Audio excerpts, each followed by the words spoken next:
You're going to die having lived someone else's life.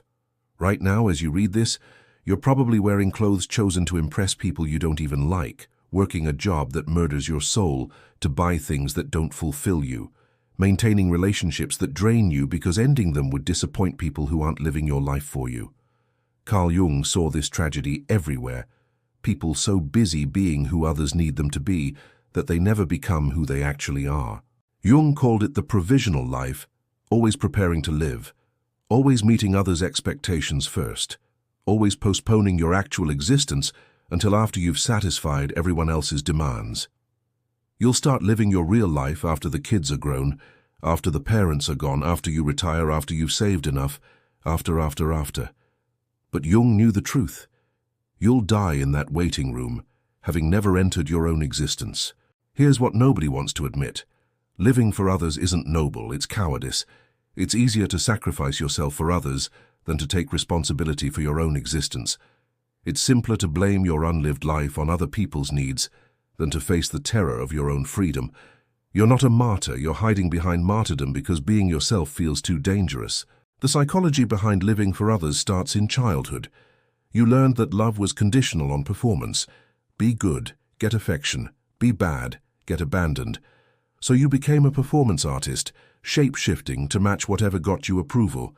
Now you're 40, 50, 60 years old, still performing for applause from an audience that might not even be watching anymore. I knew a doctor who spent 30 years living his father's dream. Every achievement, every promotion, every publication, all for a father who had been dead for the last 10 of those years. He was literally living for a ghost, sacrificing his actual life to an internalized voice that no longer had a body. Jung would say he was psychologically possessed by the father complex, living as his father's puppet even after the puppeteer had left the theater. The persona, Jung's term for the mask we wear, becomes a prison when we forget it's a mask. You put it on to function in society, but then it grows into your face. You can't take it off without feeling like you're ripping off your own skin. The good mother, the responsible son, the dedicated employee, these aren't who you are, they're who you've agreed to pretend to be, and the performance is killing you. Here's what Jung understood that most people die without learning. Individuation, becoming who you truly are, requires disappointing people. It requires breaking the unspoken contracts you never actually signed. It requires what feels like betrayal, but is actually the only real loyalty. Loyalty to your own soul. Your mother wants you to be safe, but your soul wants you to be alive. Your father wants you to be successful, but your soul wants you to be authentic. Your spouse wants you to be stable, but your soul wants you to grow. Society wants you to be productive, but your soul wants you to be creative. These aren't reconcilable differences. You have to choose. The guilt you feel when you consider living for yourself isn't moral guidance, it's psychological conditioning. You've been trained like a circus animal to feel pain when you consider your own needs. That guilt is the electric fence keeping you in the prison of others' expectations. Jung knew that this guilt isn't protecting others. It's protecting the false self that would die if you stopped performing. I watched a woman destroy her life, trying to save her adult children from their own choices. Every crisis of theirs became her emergency. Every failure of theirs became her responsibility. She thought she was being loving. Jung would say she was being invasive, denying her children their own individuation process while avoiding her own. Living through others isn't love. It's psychological parasitism, dressed up as care. The projection mechanism Jung identified reveals why we live for others. We project our unlived life onto them, the parent living through their child's achievements, the spouse living through their partner's vitality, the friend living through others' adventures. You're not supporting them. You're using them as surrogate lives because you're too afraid to live your own. Here's the brutal truth. Most people who need you to live for them are vampires. They feed on your life force because they won't generate their own. Your self-sacrifice enables their refusal to take responsibility. Your dying for them allows them to avoid living for themselves. You're not helping, you're enabling mutual destruction. Jung discovered that the self, the true, whole you beneath all the masks, doesn't give a damn about others' opinions. The self wants to express itself, to actualize, to become. It will create symptoms, dreams, crises to force you toward authenticity. Your depression might be your self's protest against your fake life. Your anxiety might be yourself warning you that you're off path.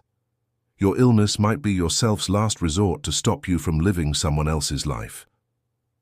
The midlife crisis Jung studied isn't a crisis. It's a correction. It's the self demanding its time after decades of ego serving others. The affair, the career change, the breakdown. These aren't mistakes, but eruptions of authenticity through the crust of conformity.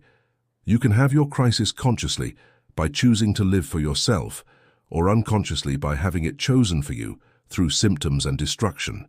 Living for yourself doesn't mean becoming selfish in the conventional sense. Jung distinguished between the ego's selfishness, taking from others, and the self's selfishness, becoming who you truly are. When you live from your authentic self, you give others the gift of encountering a real person instead of a performance. You offer genuine relationship instead of mutual manipulation. But here's what's terrifying. When you start living for yourself, many relationships will die. The people who loved your performance won't love your reality. The ones who needed your sacrifice will resent your self-care. The family members who required your compliance will rage at your independence. These relationship deaths aren't tragic losses. They're revelations that these were never relationships, just transactions. I knew a man who finally came out at 55, after decades of living the heterosexual family man role. His wife felt betrayed, his children were confused, his community was scandalized. But Jung would point out that the real betrayal was the decades of lying.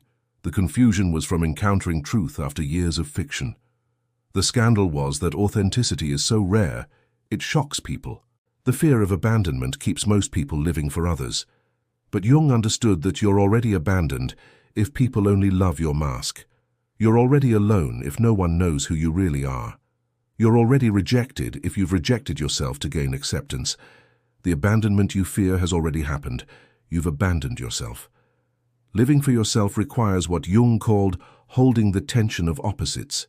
You'll be called selfish by those who benefited from your self-abandonment. You'll be called heartless by those who fed on your bleeding heart. You'll be called irresponsible by those who made you responsible for their lives. Hold the tension. Don't defend, don't attack. Just hold the truth of your own existence. The religious and spiritual traditions got this backwards, Jung believed. They preach self-sacrifice as virtue, but Jung saw that you can't sacrifice what you don't have. If you haven't first possessed yourself, your sacrifice is meaningless. You're not giving yourself. You're giving an empty performance.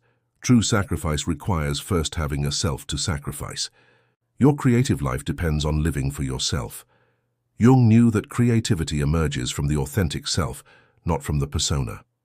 Every hour you spend being who others need you to be is an hour stolen from creating what only you can create.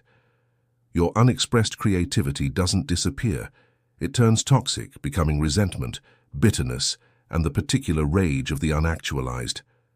Here's what will happen when you start living for yourself. Initially, chaos. The people who depended on your dependability will create crises to pull you back. They'll get sick, have emergencies, manufacture disasters. This isn't conscious manipulation. It's the system trying to restore homeostasis. Hold your ground. Their crises are their opportunities to finally take responsibility for their own lives. Then comes the guilt attacks. Years of conditioning will erupt. You'll feel selfish, evil, abandoning. You'll want to run back to the familiar prison of living for others. Don't. This guilt is the death throes of your false self. Let it die. What feels like selfishness is actually self-birth. Next comes the vacuum. Without others' needs organizing your life, you might feel empty, purposeless, lost. This isn't depression. It's space. For the first time, there's room for your actual self to emerge. But emergence takes time. Stay in the emptiness. Your self is gathering itself to be born. Finally comes the emergence. You start wanting things you never let yourself want.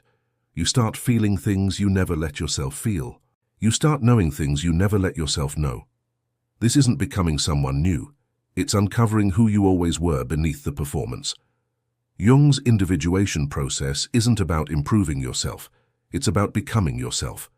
And you cannot become yourself while living for others. Every moment spent meeting others' expectations is a moment stolen from your own becoming. Every choice made to please others is a choice against your own soul. The practical path. Start with 1 hour a day that's entirely yours.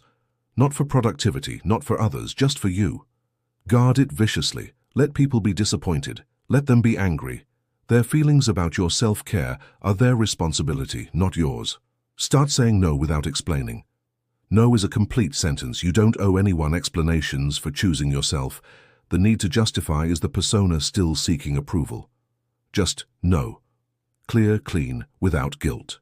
Notice who gets angry when you start living for yourself. These people have been feeding on you. They're not angry because you're doing something wrong. They're angry because their food source is drying up. Let them find their own sustenance. Stop asking, what do others need from me? Start asking, what do I need from me? Stop asking, what would they think? Start asking, what do I think? Stop asking, what should I do? Start asking, what wants to emerge through me? Jung's most radical insight: living for yourself is living for others, but for others as a whole, not as individual vampires. When you actualize your authentic self, you contribute something to collective consciousness that only you can contribute. Your unique perspective, your particular creativity, your individual truth adds to the sum total of human consciousness. But when you live for others, you contribute nothing original. You're just another copy, another performance, another mask in the masked ball. You add nothing new to the collective. You're redundant, replaceable, unnecessary, in the deepest sense. Living for yourself isn't about isolation. It's about authentic connection. When you live from your true self, you attract others living from their true selves. Instead of mutual neediness, you create mutual recognition. Instead of feeding on each other, you feed each other. Instead of transaction, you have actual relationship. The ultimate paradox Jung revealed: only by living for yourself can you truly give to others. Only by filling your own cup can you genuinely share. Only by becoming who you are can you offer what only you can offer. Living for others while abandoning yourself gives them nothing real, just an empty performance by a dying actor. Your life is not a democracy where everyone gets a vote. It's not a committee decision. It's not a group project. It's your life, and you're the only one who has to live it. The only one who can live it. The only one who will die having lived or not lived it. Jung's invitation is clear. Stop dying for others and start living for yourself. Not tomorrow, not after you've met all your obligations, not when it's convenient. Now. Because every moment you postpone living your own life is a moment you can't get back, a moment you've donated to someone else's existence while your own remains unlived. The choice is simple but not easy. Continue living for others and die having never existed, or start living for yourself and finally, actually, authentically be born. Yourself is waiting. It's been waiting your whole life. Stop making it wait. Stop making yourself wait. Live for yourself. It's the only life you can actually live. Everything else is just dying in slow motion while wearing a smile that isn't yours.